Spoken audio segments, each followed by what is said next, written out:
Well, Paul, we've got 5 minutes, cup of coffee. Welcome cup of coffee. Yeah, let's have a look at when and where to fish. A lot of people get it wrong because they're too keen to get a rod in the water, get a bait in the water, so they go out the car park. They can only go at weekends because they've got work in the middle of the week, and they're a little bit restricted.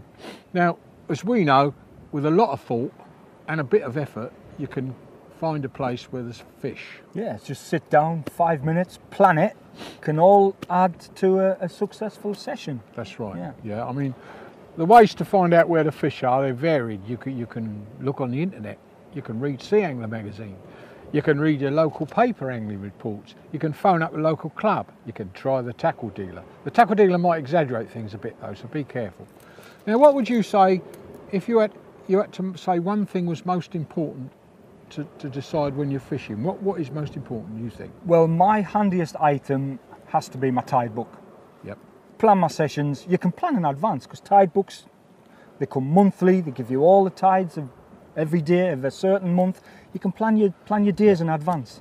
Yeah. So we're looking at a tide table, and the tides come in fortnightly cycles. You've got a spring tide every fortnight, which is the strongest, most powerful tides. And then you've got a neap tide every fortnight in between the spring tides, which is the weakest tides. The tides are caused by the gravitational pull of the sun and the moon.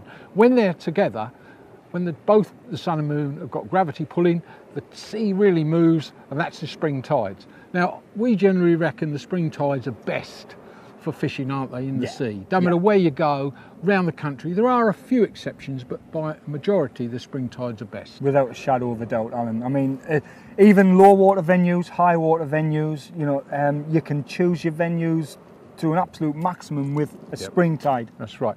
You've got to be aware, some spring tide venues, the tide is too strong to fish. So you want to go a couple of tides back from the spring, mid-neaps even, on some venues.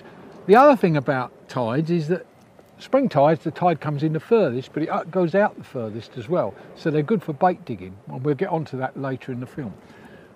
What else is there? I mean, I think for the novice, the best time to fish is in darkness. Without a shadow of a doubt. You don't have to cast far in dark. Right. The fish come closer to the beach. They're reachable by almost anybody. That's it. Yeah, I mean, darkness is a big advantage. You can get, I mean, it takes a bit of getting used to when you've not done a lot of night fishing, getting used to having a headlamp on, or good idea, go on the local pier or promenade where there's a few street lights to learn. Because a lot of anglers have trouble casting, don't they? Yeah, they have trouble casting, they don't know where the lead's going or where the bait's going, So it's practice, but they are the spring tides and darkness are the two top times to fish. Now, what about venues? We've got lots of venues around the UK. We've got beaches, we've got promenades, we've got piers, we've got cliffs, we've got rocks.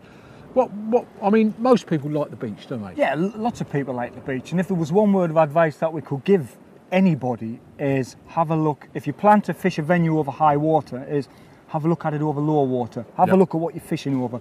Look for a feature. You know, if you've got a sandbank or a few patches of rocks, look for somewhere where you think a fish is going to feed or hide away, or you know, they like a lot of cover. Fish like a lot of cover. The other thing is, of course, rough ground, you're going to lose a bit of tackle. And if you're a novice, a lot of people don't like losing tackle, but it's a fact. We live in in England, the fishing, commercial fishing, is very, very strong. It goes on everywhere, and they catch a lot of fish, and we're competing against them. Now, there's one little tip there.